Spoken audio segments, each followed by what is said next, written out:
Muy buenos días, hermanos.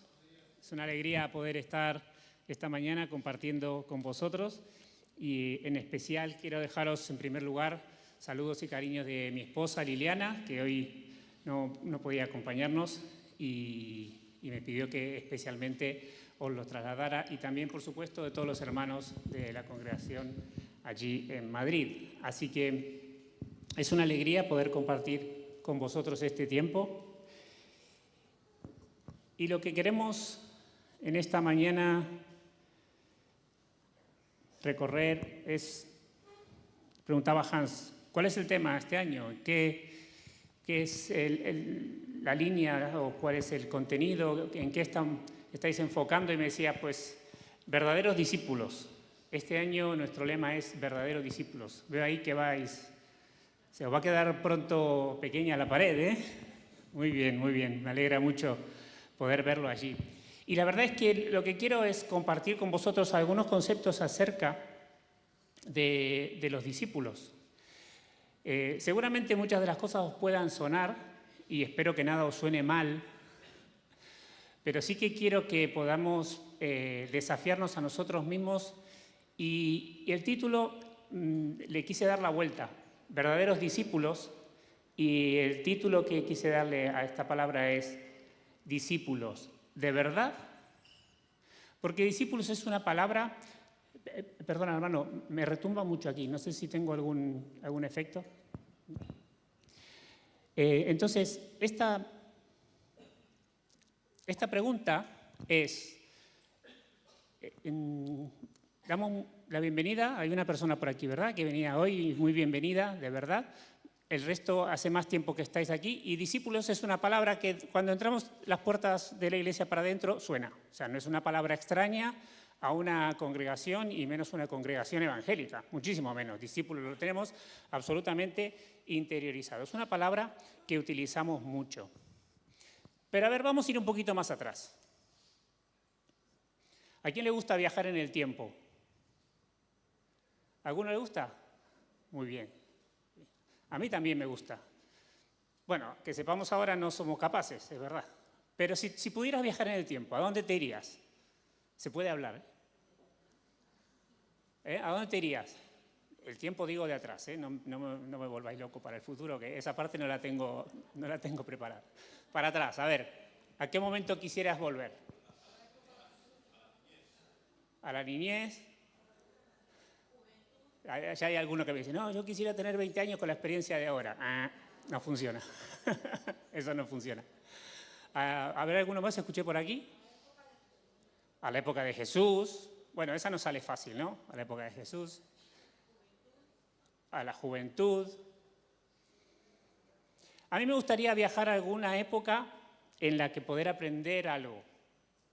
A mí me gustan las artes, me gusta la ciencia, me gusta la tecnología, no soy buena en ninguna, pero me gustan todas. Entonces, por ejemplo, a mí una época que me gustaría viajar es a la época del Renacimiento, a Italia, conocerlo a Leonardo da Vinci. Yo lo veo, me encanta. Me encanta además porque tocaba todos los palos el hombre, ¿sabéis, no? O sea, pintaba, hacía ingeniería, arquitectura, o sea, lo hacía de todo. Y a mí, como soy un poco inquieto también, pues me encanta. Me encantaría vivir en esa época. Pero también dijeron por allí, pues a la época de Jesús. Vale, ¿y a la época de Jesús para qué? Para verle cara a cara. Para verle cara a cara. Al final, creo que cuando buscamos un tiempo para volver atrás, ya más allá de nuestra propia vida, muchas veces tiene que ver con justamente esto. ¿De quién puedo aprender algo? ¿De quién me gustaría que me transmitiera algo? Y evidentemente nos gustaría que Jesús nos pudiera transmitir algo a cada uno de nosotros de una manera que lo veamos físicamente, ¿no? Como lo vieron hace 2000 años las personas que compartían ese tiempo cuando estuvo aquí. Pero entonces, ya que estamos allí, ya que nos hemos movido 2000 y tantos años hacia atrás, o 2000, que era un discípulo en la época de Jesús, que era un discípulo, porque Jesús no vino creando el discípulo, no es algo que trajo Jesús. es algo que existía y especialmente entre los judíos. Los judíos tenían un programa de formación muy claro y muy marcado. Al principio no me traje las palabras en hebreo porque no lo sé, pero me traje las traducciones. Los primeros años, entre más o menos los 5 y los 12 años, iban a lo que se llama, era como una escuela, se llamaba la Casa del Libro, que es donde aprendían inicialmente pues, lo que hoy conocemos como el Pentateuco, como la ley.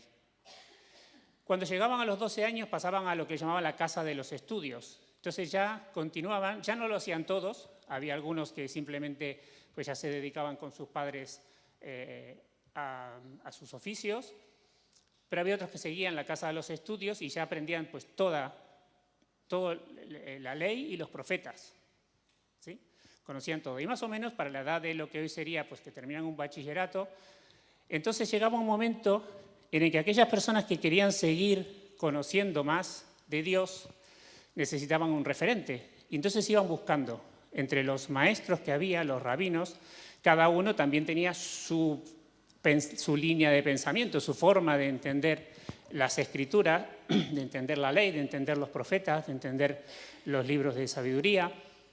Y según se veían identificados, buscaban ser parte de ese grupo de personas que acompañaba a este maestro. Se identificaba con él y entonces el maestro le hacía una especie de examen de ingreso en el que le iba preguntando acerca de él mismo y de cómo veía, cómo interpretaba la ley y los profetas, porque al final iba a pasar a ser parte de su escuela, con lo cual tú en tu escuela quieres personas que acompañen tu línea de pensamiento, que piensen como tú, vamos a decirlo así. Y si entonces veía que era una persona que podía formar parte de ese grupo, le decía, ven y sígueme. Y esto sí que lo hemos escuchado, y lo hemos escuchado en la Biblia y lo leemos del Señor Jesús, cuando le dijo a los discípulos, ven y sígueme, ven y sígueme. Pero el ven y sígueme, muchas veces nosotros lo hemos visto como que viene Jesús y estés donde estés, viene y te saca y te trae para aquí. Lo que dice el Señor Jesús es, ven y sígueme porque en tu corazón estoy viendo que tú quieres conocer más de mí. Pasaron los años y a mediados de tiempo, desde el Señor Jesús hasta ahora, entre los siglos XI y XIII, aparecieron las universidades. Y las universidades eran grupos de personas, comunidades, que tenían un propósito, que era poder aprender acerca de un tema. Eran sociedades voluntarias, ni se le pagaba al que enseñaba, ni tenía que pagar el que aprendía. Y además de conocer, el propósito realmente era ser mejores personas. Ese era el propósito de las universidades cuando iniciaron. ¿Y cómo lo conseguían? Pues a través de la cultura, a través de aprender arte, de aprender ciencias, a través del conocimiento, pero el propósito era que fueran mejores personas. Y tú te acercabas a esa universidad y la universidad, eso sí que a día de hoy en algunas universidades todavía se hace, la universidad decidía si te aceptaba o no en su claustro, si te incorporaba o no a esa comunidad. Hoy la universidad es otra cosa, por eso lo menciono lo que eran sus orígenes, porque hoy es realmente pues, un intercambio. Yo pago un dinero, me enseñan algo y con eso pretendo obtener un trabajo que me vuelvan a pagar a mí, recuperar el dinero y poder vivir de mi trabajo. No tiene en segundo, tercer plano o quizás ni siquiera aparece el buscar que la persona pueda crecer como persona en sí mismo. Solamente está el conocimiento. Entonces eso se ha perdido. Pero la universidad en los orígenes tenía un sentido muy parecido al de los discípulos. Pero entonces, si estamos hablando de todo esto, ¿qué nos ha pasado a los cristianos? ¿Qué pasa con los discípulos cristianos hoy en día?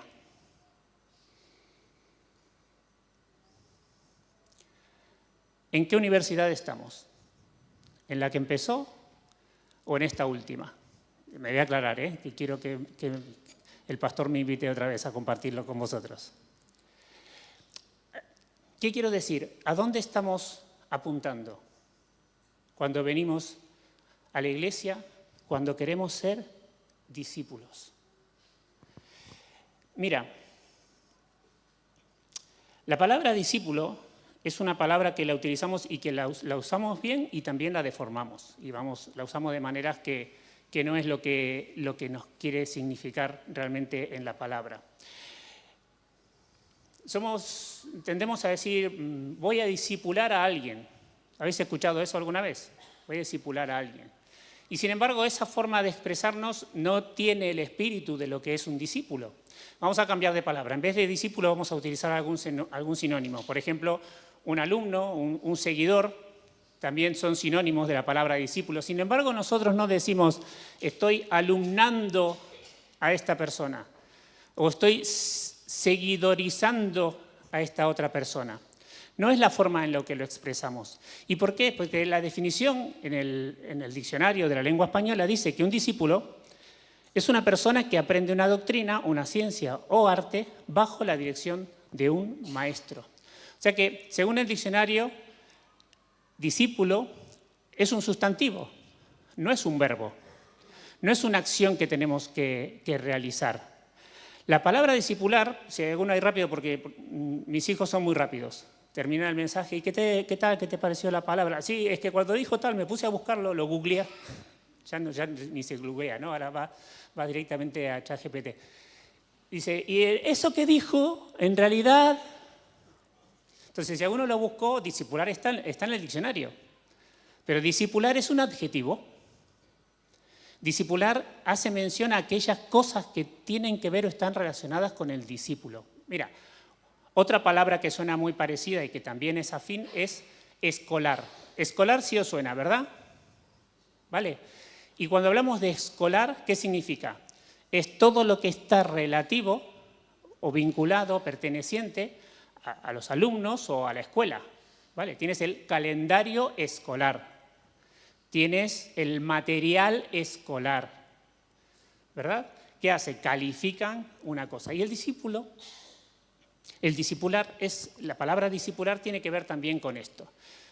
Nosotros no la usamos en ese sentido, pero lo que sí quiero llevarnos a entender es por qué es importante entender que discipular no es el verbo, no es un verbo que aplica para ser discípulos, sino que el discípulo es un sustantivo.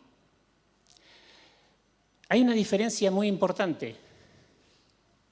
La diferencia tiene que ver que cuando hablamos de discipular, estamos trasladando la responsabilidad de lo que nosotros queremos aprender a otra persona. Es que no he tenido un buen discipulado, no me han discipulado bien.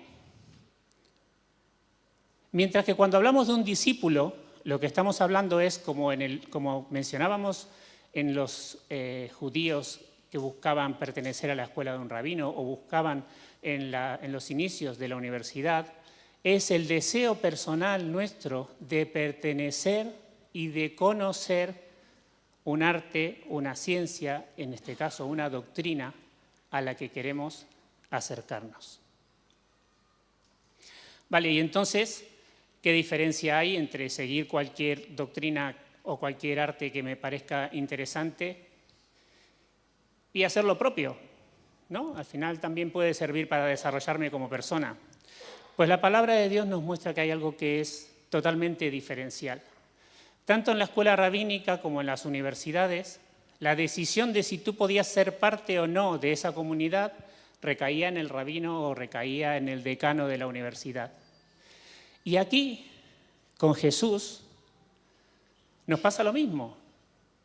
Jesús llama a sus discípulos, le dice, ven, sígueme. Jesús te llama a ti y te dice, ven y sígueme. ¿Sabes cuál es la gran diferencia? Que un rabino podía decir, no quiero que tú seas mi discípulo. Un decano de la universidad podía decir, no quiero que formes parte de esta comunidad. Porque al final, el interés de incorporar a alguien era el propio de darle valor, de resaltar, de que esa comunidad o esa escuela destacara en medio de la sociedad. Y al final, el propósito estaba en el rabino, que se veía beneficiado de que tú participaras. Pero ¿sabes la gran noticia que tenemos? Es que Jesús siempre te acepta.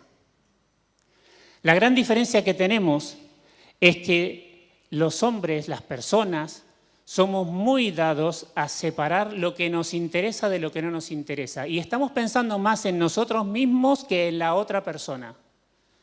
Pero Jesús está dispuesto a aceptarte en su regazo, a aceptarte en tu relación con Él, sin medir cuál es el esfuerzo que tiene que hacer.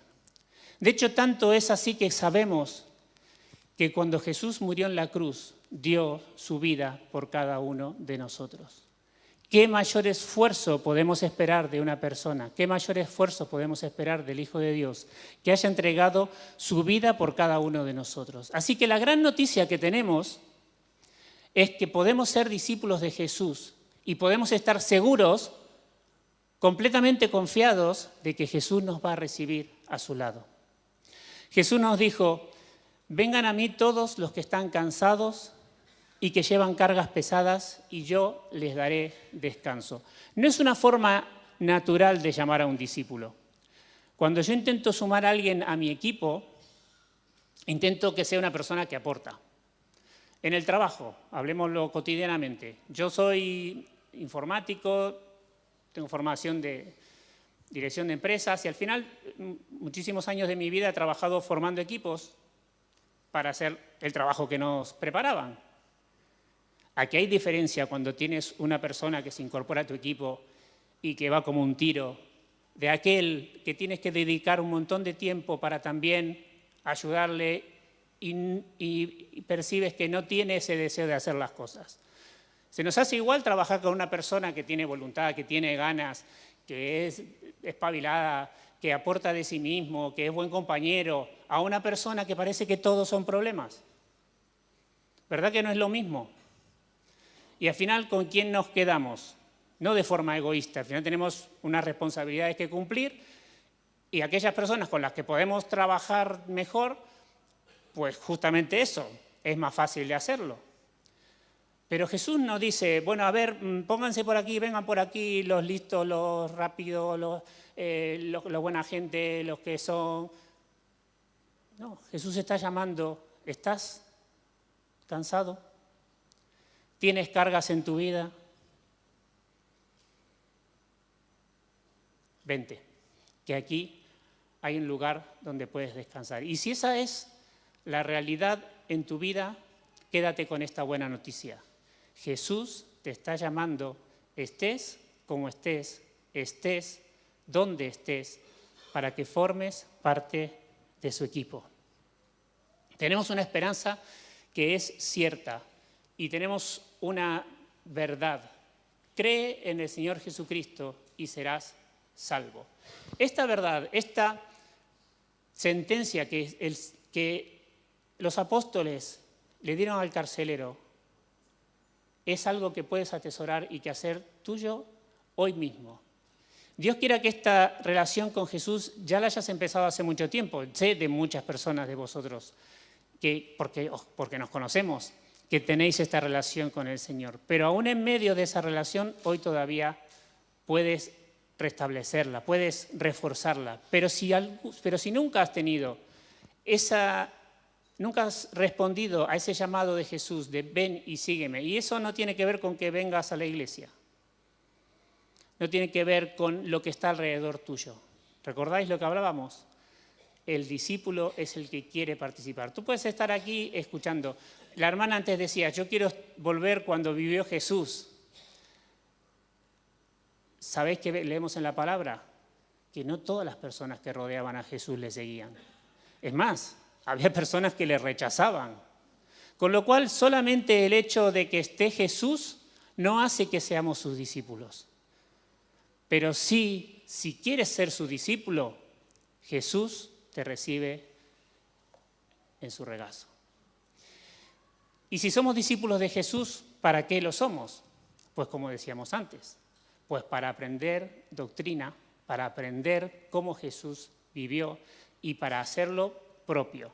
El propósito de un discípulo, al entrar en una escuela, era aprender para poder luego también ser un maestro y tener a sus propios discípulos. ese tiempo en el que estaba con el maestro, con el rabino, con el profesor de la universidad, lo que hacía era atesorar aquellas cosas que vivía. Hoy en día en la universidad, por supuesto, no tiene nada que ver con ese concepto, pero sí en la antigüedad tenía mucho que ver con el vivir con él. Por eso los discípulos, cuando Jesús le dice a los discípulos que lo dejen todo y lo acompañen, había otros muchos que hacían lo mismo con otros maestros. ¿Sí? ¿Por qué? Porque ¿cómo uno aprende mejor las cosas? Pues estando al lado, compartiendo las cosas. ¿Sí? Hoy en día en el trabajo, por ejemplo, yo lo vivo y es una realidad con la que tenemos que lidiar como todo cuando van cambiando, pero tenemos una dicotomía o tenemos una moneda de dos caras, por ejemplo, con las facilidades que tenemos para hablar a la distancia a través de las videollamadas. Y esto ya no es un tema de las grandes empresas. Coges el WhatsApp y yo tengo la facilidad de hablar con mi madre en Argentina y verla y esto es de lo más normal. Echar para atrás cuántos años hace de esto. Me sobran los dedos de una mano prácticamente. Y es una cosa increíble. Cuando nosotros llegamos aquí tenías que llamabas a un número de teléfono que era aquí, ponías un código, pagabas una suscripción, luego ponías el teléfono de tu casa en el otro país y a ver si te lo cogían. Bueno, 20 años, que son muchos, porque se me notan, ¿verdad? Se me notan. Pero sin embargo es algo muy reciente. Y sin embargo, por otro lado, es muy esforzado trabajar de esta manera. ¿Por qué? Porque no estás cerca de las personas. La misma tarea que en un momento estando en el caso mío que hacemos trabajo de oficina, ¿vale? En el mismo tiempo que si tú tienes a la persona al lado tuyo, es que te pasas, le preguntas, te lo dice, no le has entendido, te dice otra cosa, se quedó solucionado. El otro es, a ver, ¿está conectado o no está conectado? Ajá, está conectado, claro, pero está en rojo. Entonces no lo voy a molestar. Le mando un mensajito. Oye, ¿puedes decirme tal? Te vas a comer, vuelves, el mensajito ahí, todavía no lo leyó. Luego te lo responde. Entonces te dice, no. Y dices, ¿no qué? Le dices, ¿no? El estar cerca de las personas nos ayuda, nos permite conocernos mejor y nos permite atesorar mucho mejor lo que aquellas personas tienen para darnos. Entonces os invito en esta segunda parte a que nos vayamos a aquella época, que nos vayamos junto con el Señor Jesús y sus discípulos y vamos a acompañar algunos de los acontecimientos que los discípulos vivieron con el Señor Jesús, con la idea de ver si somos capaces de aprender algo de lo que ellos aprendieron estando allí con Él y hacerlo propio. La primera cosa, no vamos a estudiar cada una de las cosas, sino vamos a intentar ver desde los ojos de los discípulos qué ocurría en algún momento. Y lo primero que os llevo a que podamos compartir es cuando el Señor Jesús estaba enseñando.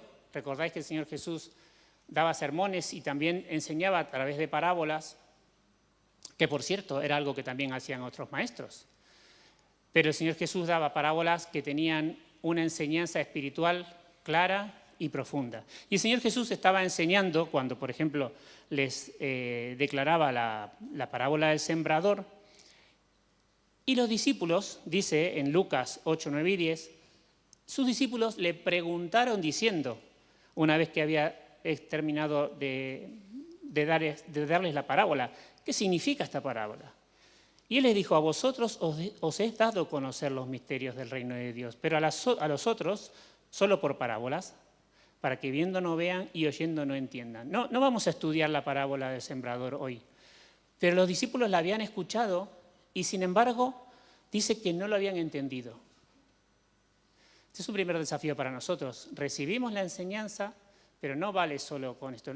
Estaba mi esposo una vez compartiendo con una persona y me decía, sí, yo todos los días leo la Biblia, todos los días leo la Biblia. Y si no leo la Biblia es que no puedo estar. ¿Y con qué te quedas de la Biblia? No, yo lo leo, lo termino, le pongo el check, que leí los capítulos que tenía que leer y entonces ya está, ya estoy bien, porque leí la Biblia. Ese es el propósito. Los discípulos le dicen, hemos escuchado, pero no entendemos. ¿Y qué hicieron? No se lo guardaron. Debo ser yo. Es que no, debo ser el único que no lo entendió. Entonces, ¿para qué voy a decir nada, no? Encima voy a quedar aquí como que voy lento, ¿no? Que no me entero de lo que me está explicando.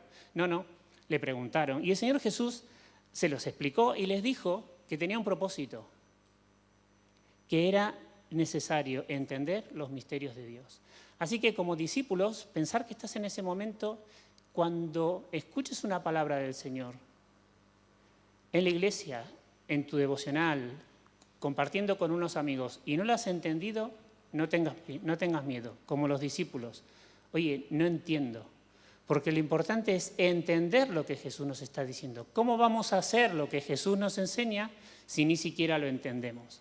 Así que la primera cosa que podemos traernos de este caminito que vamos a hacer junto a los discípulos es entender lo que Jesús nos enseña, entender lo que recibimos de su palabra en cada momento. Hay otra cosa que podemos hacer. Más adelante, estos hechos más o menos ocurren cronológicamente en la vida de Jesús. Más adelante el Señor Jesús había estado enseñando a una multitud y dice que pasados 3 días, pues se dio cuenta que la gente pues tenía hambre y que necesitaban hacer algo para que pudieran darles de comer y que no se fueran a sus casas y con pocas fuerzas pues pudieran incluso desmayar, ¿no?, en el camino.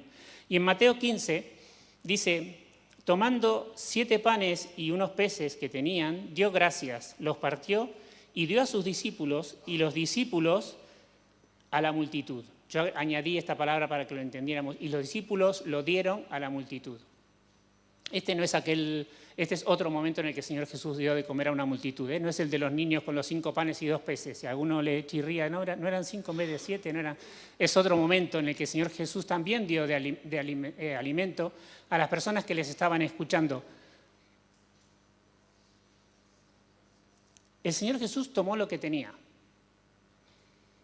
Y esto me parece una enseñanza muy valiosa para cada uno de nosotros. Muchas veces somos dados a, si yo tuviera, si yo pudiera, nos ponemos a nosotros mismos condicionantes para poder hacer lo que Jesús hace con cada uno de nosotros. Pero el Señor Jesús, siendo Dios, tomó lo que había. Había 7 panes, había unos peces, era lo más normal, vivían de la pesca, era lo que más se comía. Y era lo que había, era lo que tenía. Dice que dio gracias, lo partió y se lo dio a sus discípulos. Y luego sus discípulos se lo dieron a los demás. Ahora yo me pongo en el lugar de los discípulos, a ver si me acompañáis y lo veis algo parecido. El Señor tomó 7 panes y unos peces. Dio gracias y se lo dio a los discípulos. En el momento que se lo dio a los discípulos, yo discípulo, ¿va? Vámonos, pongámonos gorro de discípulos, estamos ahí con el Señor, y nos da esto. Aquí la palabra no lo dice, pero tampoco dice otra cosa. Nos da entre todos los que éramos 7 panes, que los habrá tenido que romper para repartirlos entre los dos, y unos peces. Dice, ahora dáselos, porque 7 panes entre 12 se parte. Pero ahora esto, dice, dáselos a estos 4.000.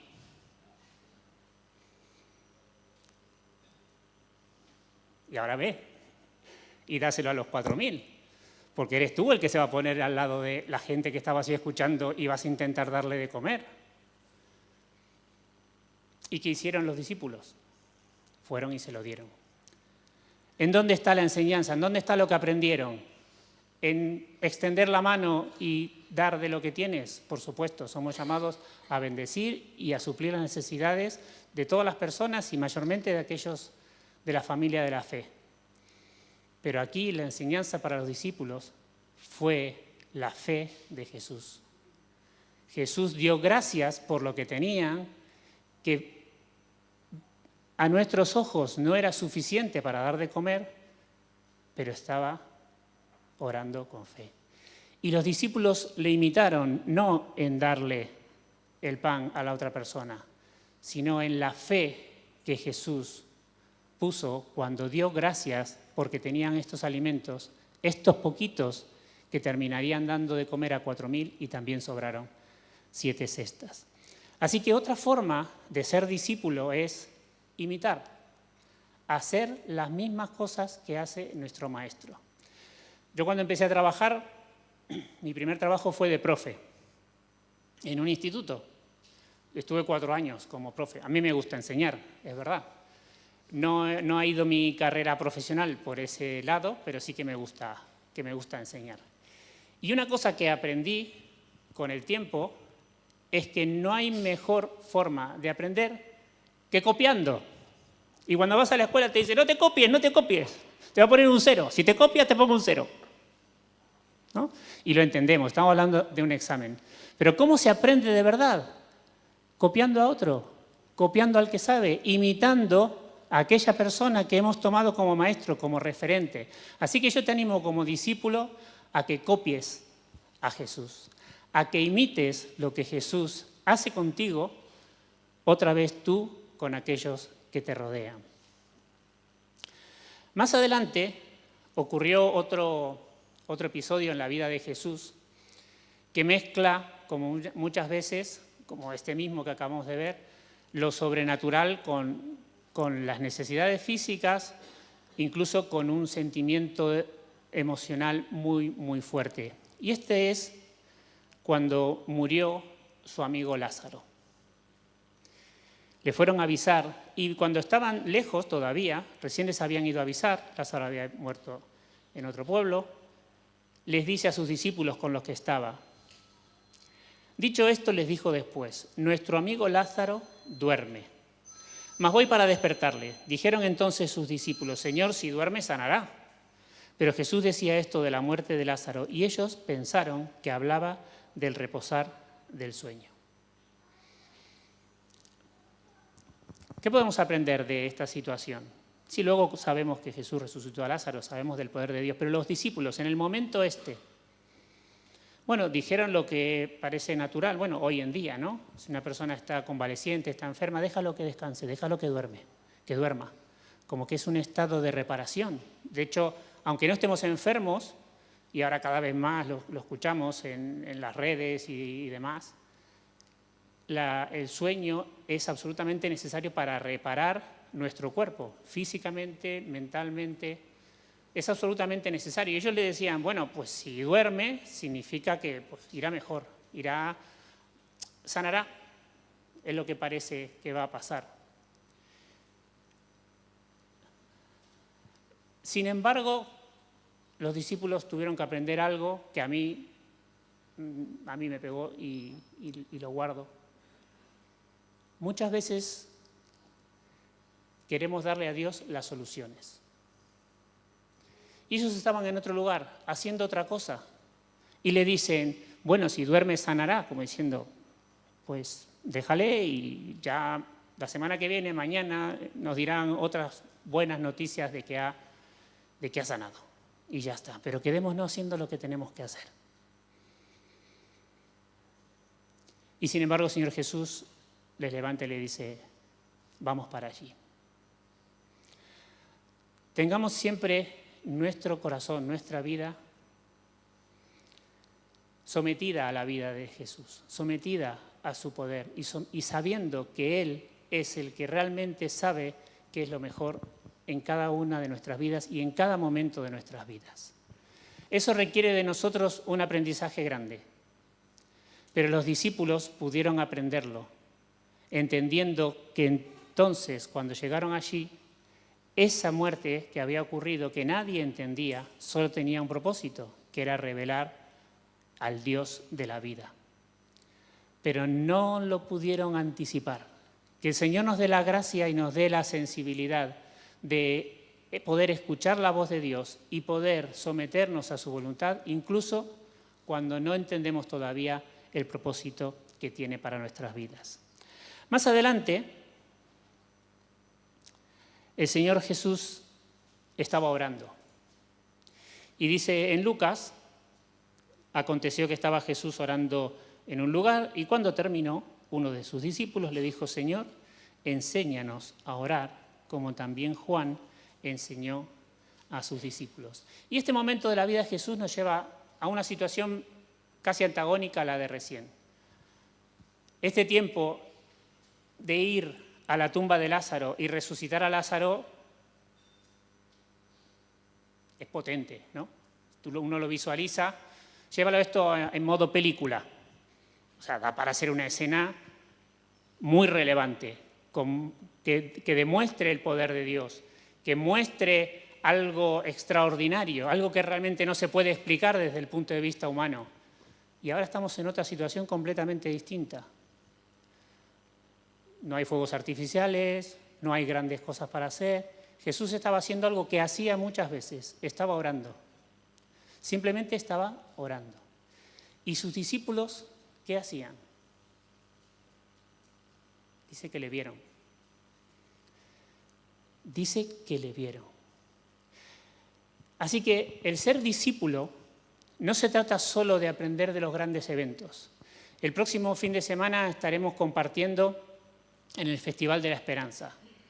Y es algo significativamente diferente a lo que nos ocurre todos los días. Y es algo muy bueno el dar a conocer el Evangelio y el dar a conocer el mensaje de salvación y el hacer pública nuestra fe.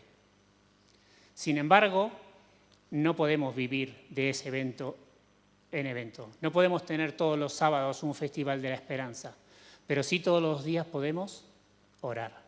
Sí todos los días podemos ver lo que el Señor Jesús hacía y hace en lo más simple. Cada una de estas cosas que Jesús hacía, tenemos que guardarlas. Le dijeron, enséñanos a orar. Y yo os animo a decirle esto mismo al Señor. En tu oración, dile, Señor, enséñame a orar. Porque los discípulos sabían lo que era una oración, sabían cómo hacerlo. No les era algo desconocido, pero había algo diferente. Había algo diferente. Las oraciones de Jesús llegaban al Padre. Y lo que los discípulos le estaban diciendo es, Señor, enséñanos a que nuestras oraciones también lleguen al Padre. Así que en lo más simple, en lo más pequeño, guarda en tu corazón también lo que Jesús hacía. Más adelante, dicen que salieron Jesús, en el Evangelio de Marcos, dice que salieron Jesús y sus discípulos, estaban por las aldeas de Cesarea de Filipo, y en el camino les preguntó a sus discípulos, diciéndoles, ¿quién dicen los hombres que soy yo? Entonces, perdón, aquí hay un versículo que no lo puse, pero dice, ¿quién dice los hombres que soy yo? Y le dicen, bueno, algunos dicen que eres un profeta, otros, ¿y vosotros quién decís que soy? Y le dice, Pedro, tú eres el Cristo. Esta fue la expresión de Pedro que todos recordamos, ¿no? Es prácticamente resume la vida de Pedro, porque Dios le dio esa revelación tan clara acerca de quién era Jesús. En este tiempo, el Señor Jesús, vamos a decirlo así, estaba en el mientras tanto. Antes estaba en la conferencia, en el gran evento evangelístico, estaba resucitando a Lázaro. Luego estaba en la intimidad de la oración y ahora no estaba ni siquiera en eso, es que los pilló de camino, pues vamos al otro pueblo porque allí vamos a enseñar, pero estamos mientras de camino. Pero ese mientras de camino no es algo que Jesús lo descarta, sino que también lo usa. Y esta es otra forma de ser discípulo. No digas, bueno, es que ahora cuando llegue a la iglesia o ahora cuando llegue al trabajo, no hace falta. Yo sé que, por ejemplo, hay muchas personas que utilizan su tiempo de viaje para orar o para leer, y es un mientras tanto, realmente es algo que necesitas para ir, porque si vivieras enfrente a tu trabajo, pues ese tiempo no existiría, cruzarías la acera, de una acera a la otra y ya estás en ese lugar, y ese tiempo no está. Pero este tiempo que simplemente era compartir, vamos de un lugar al otro, también usarlo. Y el Señor Jesús les dijo, ¿quién dicen los hombres que soy yo? ¿Y qué nos está haciendo? ¿Qué nos está proponiendo el Señor Jesús? Aquí está actuando como un verdadero maestro. Nos está preguntando a cada uno de nosotros, ¿quién decís vosotros que soy yo? En definitiva, ¿quién soy yo en tu vida? Si alguien te pregunta acerca de mí, ¿qué le dirías? ¿Hablarías en tercera persona? ¿Dirías, es el Hijo de Dios, es Dios mismo, Trino, es el Salvador del mundo? ¿Lo describirías desde un punto de vista alejado o le contarías lo que Dios hace y vive en tu vida? ¿Darías una clase de teología acerca de cristología? ¿Quién es Jesús? ¿Lo que hizo? Etcétera, etcétera. ¿O le contarías cómo vives cada día con Él? Y aquí, cuando Pedro le dice, tú eres el Cristo, lo que le está revelando es, solamente en ti hay salvación. Y esto que Pablo más adelante dice que estemos siempre preparados para dar buena razón de nuestra fe, es decir, para explicar por qué creemos en Dios, es la mejor forma de compartir con otras personas lo que significa ser un discípulo de Jesús. Simplemente mostrándoles cómo tú eres discípulo de Jesús. Estaba hace poco tiempo compartiendo una compañera de trabajo que una amiga suya íntima pues está sufriendo un cáncer y estaba en una situación muy, muy triste. Y hay dos formas de acompañarles. Le puedes acompañar desde lo ajeno. Hay un Dios que es poderoso y puede sanarla. O lo puedes compartir desde Dios me sanó. Y lo que los discípulos aprendieron en este camino de un lugar al otro es que defender a nuestro Maestro simplemente es compartir con los demás lo que cada día vivimos estando a su lado. Así que defender no se trata de sacar la espada como hizo Pedro, ¿no? Aquella noche. Eso no lo necesita. Defender lo decimos en términos de Dios hizo esto en mi vida y es una realidad que yo te puedo contar. Puedes hacerla tu realidad, porque dijimos al principio que Jesús acepta a todos y cada uno de nosotros como discípulos.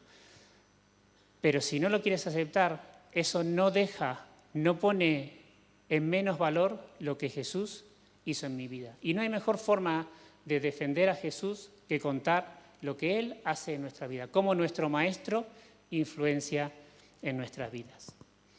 Y por último, los últimos dos, unirnos también como congregación. Dice que en el Evangelio de Lucas, oyéndole todo el pueblo, dijo a sus discípulos, guardaos de los escribas que gustan de andar con ropas largas y aman las salutaciones en las plazas y las primeras sillas en las sinagogas y los primeros asientos en la cena.